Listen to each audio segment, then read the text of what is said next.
Today, we're making pad thai. The hero of the dish is the sauce, always prepared separately. We start by toasting some dry prawns. Depending on where you live, the shopping can be the hardest part of the recipe. So we'll try to offer alternatives along the way. With the dry prawns, what we want is the same savouriness you get from meat or fish, but in concentrated form, thanks to the drying. If the shopping does permit, make sure you look for unsalted, lightly dried ones, not the salted kind you often see in Chinese cooking. One slightly less hard to find alternative is Japanese katsuobushi, dried skipjack tuna used in dashi making. Otherwise, skip it entirely. The dish is complex enough. We toast for about a minute to release aroma. They come out.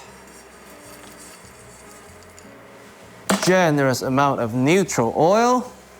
We add some shallots to achieve two things. One, for the oil to take on some fat-soluble, oniony, and later, nutty aroma.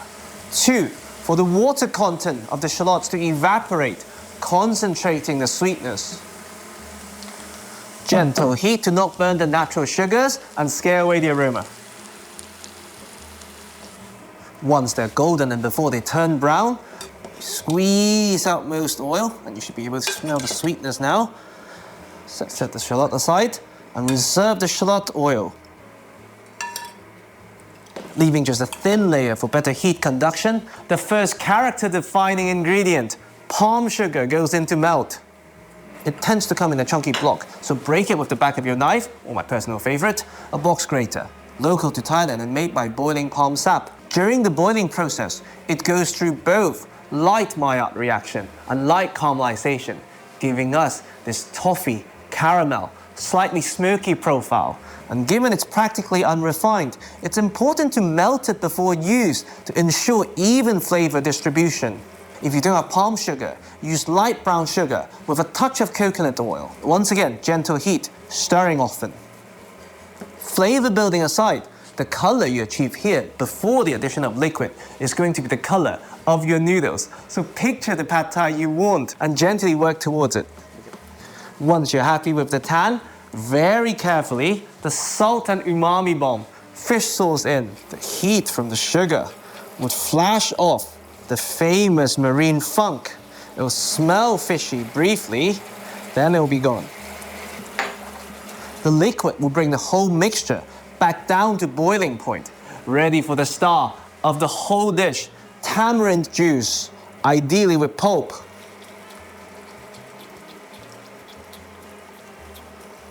It brings a gentle, fruity sourness, more like a plum than a lemon.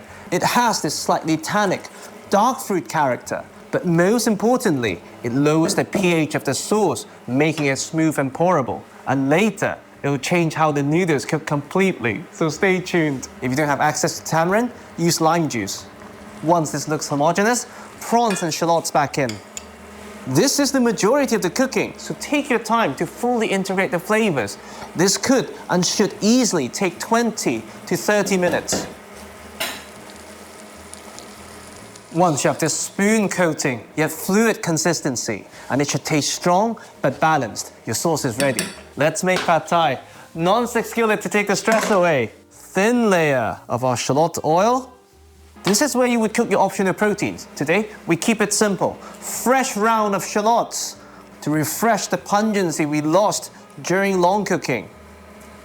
Optional sweet pickled radish for some sweet sour crunch. You can use any salt preserved pickle you like or skip it entirely. Don't let the shopping stop you.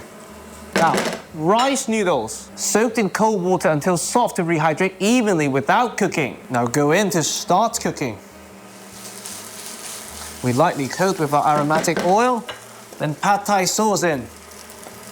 To coat, to further hydrate our noodles, absorbing some salinity and acidity along the way.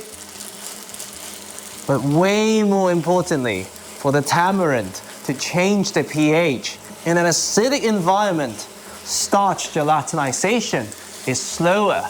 We buy ourselves more time and getting ourselves a better chew. Starch release is reduced. They're less likely to stick together. So the tamarind juice or lime juice contributes to texture at least as much as flavor. You can see the noodles taking on the palm sugar color we had before we added the liquid. how much sauce to add depending on the salinity. So taste once you've hit the upper limit of your salt quota. We switch to water and finish cooking our noodles.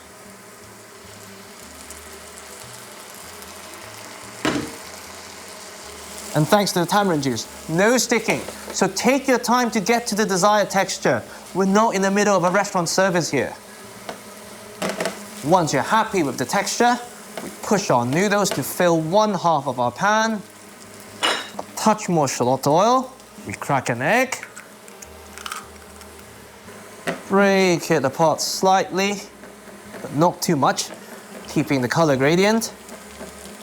Once the bottom's lightly set, the pad thai special flip, noodles on top.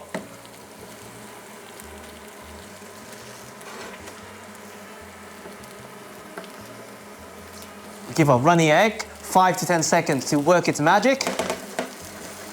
Then we break it apart once again. Optional garnish because we don't have the hot burner. Once again, exposed surface, bean sprouts for fresh crunch, garlic chives for color and sweet crunch.